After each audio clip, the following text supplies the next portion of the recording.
第3章，三甲得到天条的圣洁兄弟啊，恁应当思想，阮所认做使者、做大祭司的耶稣，伊为迄个设立伊的尽忠，亲像摩西伫上帝的全家尽忠一样，伊比摩西算是更较配做得荣耀。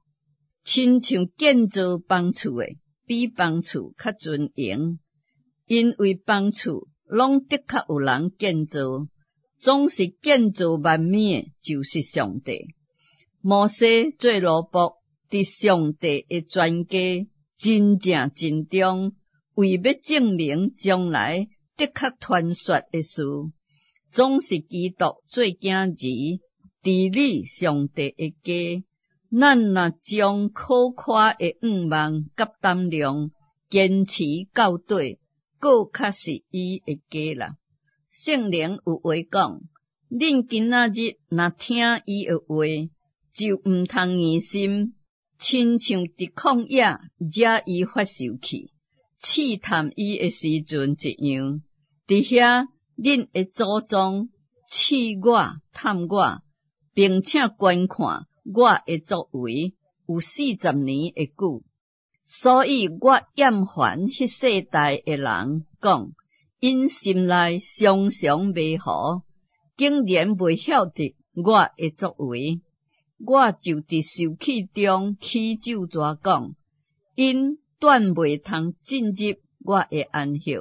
兄弟啊，恁着谨慎，免得恁中间或者有人存着毋信的恶心，将永活上帝离去，总着趁着也有今仔日，日日彼此3箍囥，免得恁中间有人互罪迷惑，心内就公义。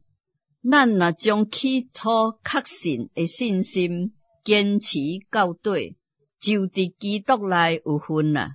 圣经讲，恁今仔日若听伊的话，就毋通疑心，亲像惹伊发受气的日子一样。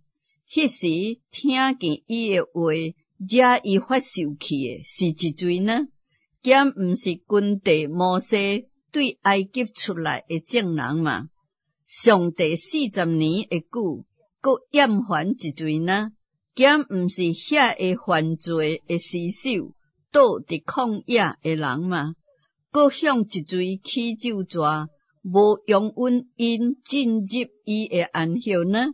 兼毋是向遐个毋信叹的人嘛？安尼看来，因袂进入安息，是因为毋信的缘故。